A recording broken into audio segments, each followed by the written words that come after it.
Hello tankers and tankettes. By popular request, well, by one person's request, I'm going to do a review video today of the KV-4. Now, if you've watched the stream for any length of time at all, you know I'm quite fond of this tank and I've played it quite a lot.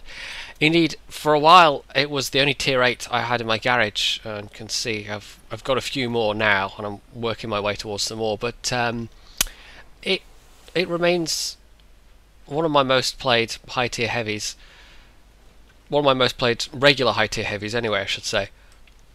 Now, a common question for people reaching the KV-1 is, which line should I go down after this? Because of course the Soviets, unlike most other tech trees, get two purely heavy lines from tier 5 onwards. Now, the Americans, they've got two tier 10 heavies, but there's no heavies behind that the T57. You basically get up to that point and it's medium, heavy. So it does remain the only tech tree in the game so far where there are two lines of heavies like that. And I think what I will probably do to answer that question is, well, to help people decide how to answer that question for themselves, is I will do a separate video. But hopefully this one will give you some flavour of what this specific tank is like, and maybe a little of what the tanks before and after it are like as well. So, what do you actually get with the KV-4? You get what is pretty much the most well-armoured tier 8 tank in the game. Now, obviously there's things like the Super Pershing that have spaced armour. IS-3's got pretty decent armour, but it relies more on sloping, angling, the curvature of the turret. The KV-4, it's just big old slabs of steel, basically. 180mm of frontal armour on both the turret and the hull means that this thing is a bit of a beast. Now, bear in mind, at tier 8, there are plenty of guns that can go through that.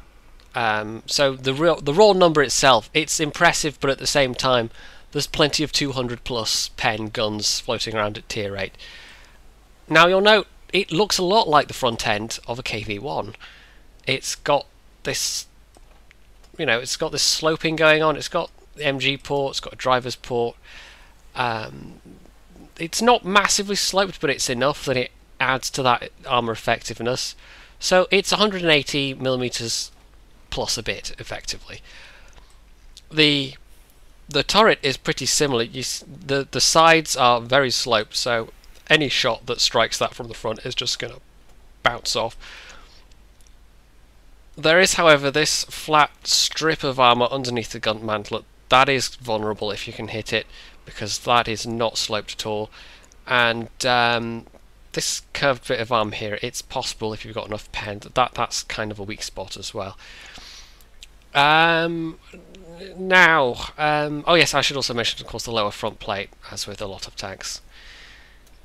Side armour is also pretty good.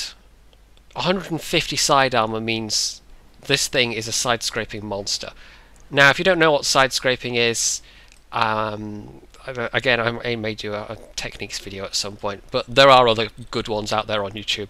It's basically using the side of a building, and you're just showing someone the side of your tank at an angle similar to this. So a shot coming in will just hit the armour and bounce off, because the effective armour becomes way too much for it to penetrate.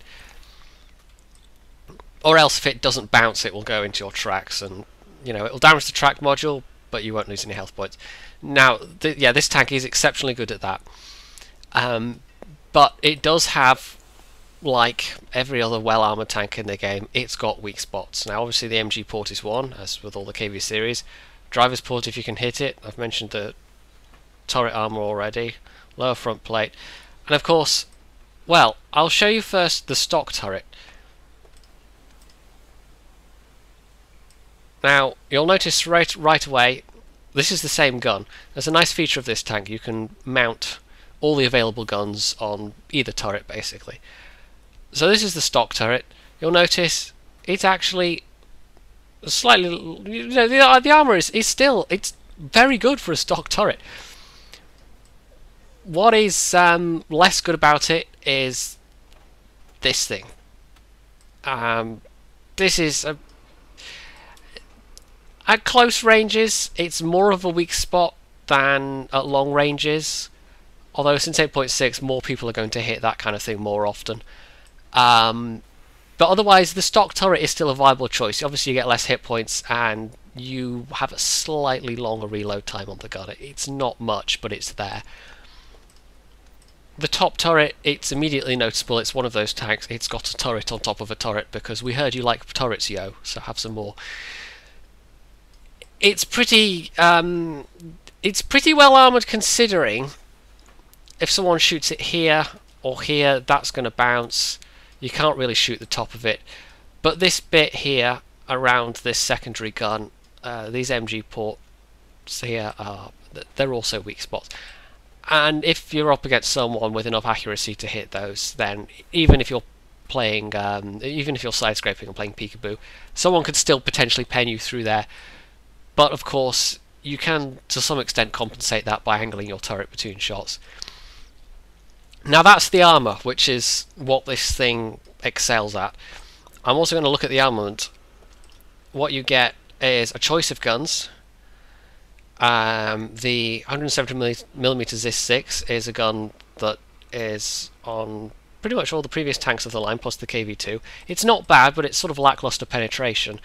It's also the gun the KV-5 gets. It looks a bit stumpy compared to the long 107mm. Then you get 122mm guns. If you've played Soviet tanks beyond tier 6 at all, you will be familiar with these things.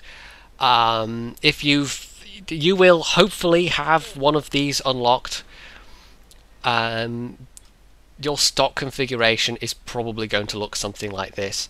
And if you're playing at tier 8, you know, if you're in a tier 8 max game, that's fine. You can actually, that's still a usable gun. It's when you're seeing tier 9s and 10s, you really start to struggle with that thing. And then you get this bad boy. Now this is a unique, completely unique gun to this tank. 107mm ZIS-24. Now, obviously you'll notice about it, it's very long. And it's kind of untypical for a Soviet gun. The rate of fire, now I'll just compare it to the D25T. Or in fact, we'll compare it to the BL9. We'll compare it to what the IS-3 gets. Now, you can see right away, it's as good, if not better, as the BL9, apart from Alpha. Now, it's not bad, but it doesn't, you know, if you're used to that 122mm Alpha, this thing is going to feel maybe a little lackluster in comparison. But I'm not a massive fan of these 122mm guns. The BL9 is pretty good. The ones that come before it, the D25Ts, I don't like those massively. I tend to not use them. But what sets this apart is the fact that it's actually reasonably accurate, and it's got the same horrible aim time. If you've played Soviet heavies at all, you know the aim time is just not good. But it's got pretty decent pen. It's actually got better premium pen than the BL9. And the Alpha is not fantastic, but it's not to be sneezed at. You can dish out the hurt. Now, the Soviet heavies are, I think, one of the few lines where I would use, you'll see the setup I've got here, a gun rammer, because that's useful on any tank, but a gun lane drive and a vertical stabilizer. Now, you're going to need to grind a bit of credits to afford those two in combination, but it's well worth it because the aim time is otherwise quite bad. Now, for a tank like the IS-3, it's not so much an issue because you're hopefully playing it more like a brawler. This thing, you can brawl, you can mix it up a bit, but the .38 accuracy means you're able to do some sniping as well. And especially, well, even when you're brawling, the ability to make a snapshot is enhanced by having both these things. You'll also notice this crew. This crew is my best crew by a long way, and that's by dint of having not one but 3 premium tanks. Now, you can't get the KV-5 anymore unless you win it, but these two you can still buy. So it's possible to have on a couple of lines now. I think the American line you can do it, the British line you can now do it, if you're willing to grind crews on the TOG and the Excelsior. But I think the Soviets are especially good for it, because the IS-6, it's possible to do a lot of good damage. Churchill 3 gets a really good crew XP multiplier. So that's how I've had this crew, which is nearly, approaching 5 crew skills, and it's only just over 2,000 battles. If you were just doing it in one tank, it would be way more than 2,000. But if you've got 4 daily doubles added up, plus the XP bonus for when you use a crew on an elite tank, yeah, it adds up. So it's like the tanks that came before it, but it's also unlike the tanks that came before it, because it has this gun. That's, I think, its most distinctive feature, along with its armor, because the whole of that KV line has good armor, but there's nothing like this gun. So yeah, now we've had a look at the stats, let's have a look at some gameplay.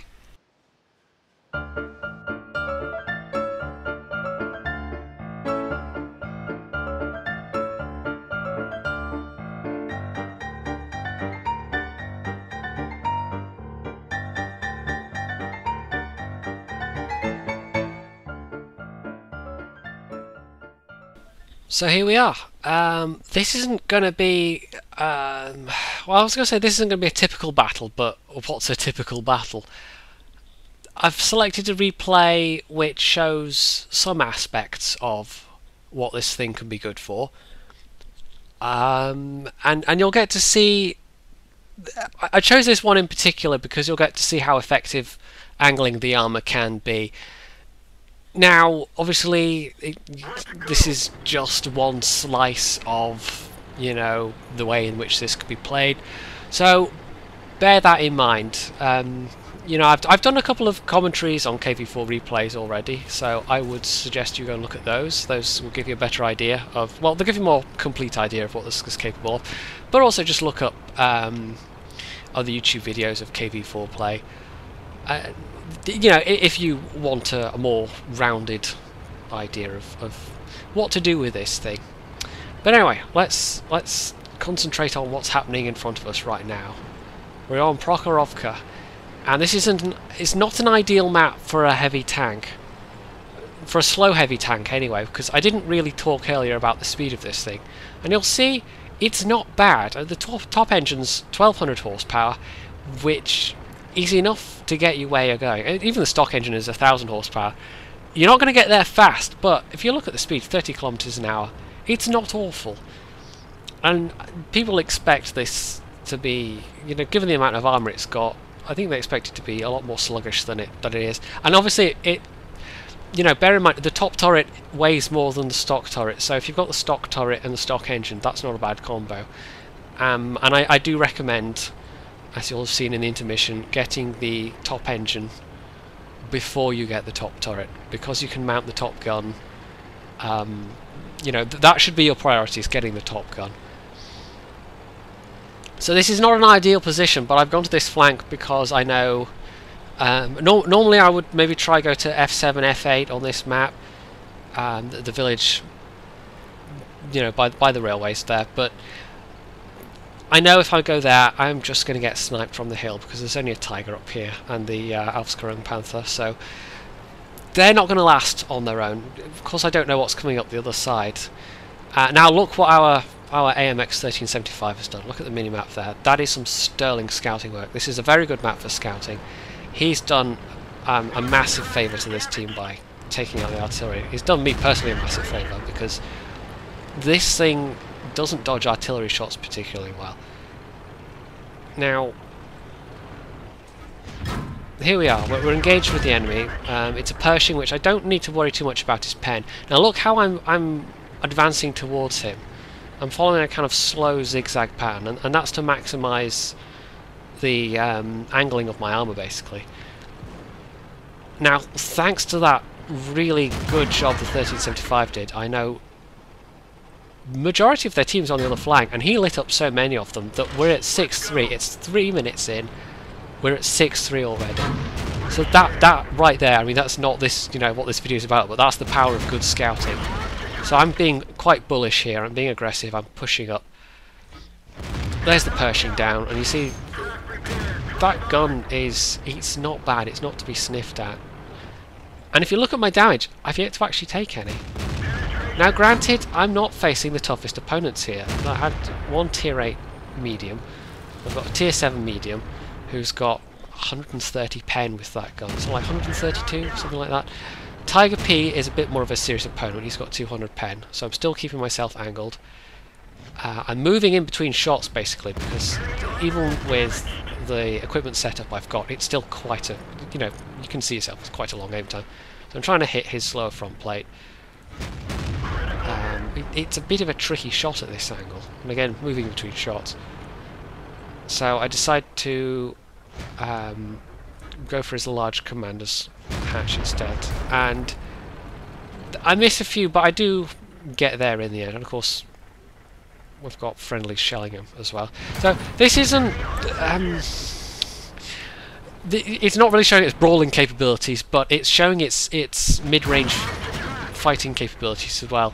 And I think that's where this thing really excels. If you're going to be up close, you want to be ideally in a city environment, you want to be side scraping. But in this kind of situation where there's no artillery to worry about, keep your enemies at kind of mid-range and just angle your armour, and that makes it harder for them to hit your weak spots. But you've got enough accuracy and enough penetration that you can, you know, as here I'm against lower tier enemies and same tier enemies, it's a very comfortable place to be with this tank. Now, the only, like I've said already, it doesn't dodge artillery shots very well, so if there was artillery I would not be being nearly this bold, although you can take a risk that they're looking at other tanks because it was only one artillery. So it was the majority of our team and the majority of their team were on the other side of the map. They've managed to wear down our team, so it's much more even now. I mean, it's still 11-8, but there is strong potential. I mean, they've got a Lerva, which is going to cause me possibly problems. AMX M4's got sufficient penetration. Panther 2, even the Tiger if they have nowhere to aim, but the Tiger's gone way, way forward there, ahead of his compatriots. So this is where I'm going to be a bit more cautious and try and use the terrain a bit, because it's the Lerva particularly I'm worried about. He's also got the advantage of being behind that screen of trees. So there we go, I know I'm lit up, but I can't see him yet. Now this thing's a heavy tank, of course, it doesn't have fantastic view range, but it's sufficient. Now that was kind of lucky, I'm sort of semi below the terrain there, but even so, that was side on. I think that struck my turret and bounced. So that was luck, but yeah, you will sometimes get luck. I mean, even your rear armor's not that bad on this thing. It's not as good as the KV-4. The KV-4 you can bounce shots off your ass all day long. But here we go. We know where they are now. I'm close enough that I've been able to spot them through the trees. Lerva's the priority target, so I'm going to go for him first. I'm trying to keep pretty hold down, because this tank, the gun depression's not amazing, but in this situation, hold down is the thing to do. You've got that weak spot on your turret, but it's a much smaller target than, say, your lower front plate. So I know where he is, I know he's one-shot kill. I mean, this has been a fairly quick match, it's 3.1k damage, and I think it shows quite well, even on open ground. Angling can be effective, and it shows that keeping your enemies, you know, at a reasonable distance and using that accuracy and that penetration to your advantage, it really will work in your favour. So what are my final thoughts about the KV-4? It's not going to be to everyone's taste. The mobility is, I think it's okay, but it feels, compared to the IS-3, yes, it feels sluggish. Compared to, say, the T-32, it definitely feels sluggish. But if you find that you like that sort of tank, and it's not strictly a brawler, but if you like that kind of armoured tank where you can take punishment, then I think you probably will like the KV-4. The biggest fly in the ointment is the biggest, well, I say fly in the ointment, the biggest boon is that it's got that gun, but it's a lot of XP. It's 44,000 XP for that gun, and there is no other way to unlock it other than to, well, there's two ways. You can either grind it with the stock 122mm, or you can save up free XP, and I did a combination of both of those. I knew right from the start the gun was going to be my priority, so I saved up about 30k free XP, and at that point I think I decided I wasn't going to get the whole lot. I would actually buy the tank, and I had I don't know how many battles I had with it stock, but it wasn't that many. So that's, you know, a fly in the ointment. But this is a good, you know, it is a good tank. And if you like slow tanks, if you like armoured tanks, and you like reasonably accurate tanks, then I think this is going to be a good one for you. So, yeah, let me know what you thought of this review. If you thought I was talking out my hat, I'm sure some of you will do, because it's quite possible I was. This is all my opinion, of course. Leave a comment, or you can even subscribe or like. I've got a Facebook page for you to follow if you want to get all the latest news. And yeah, stay tuned for more.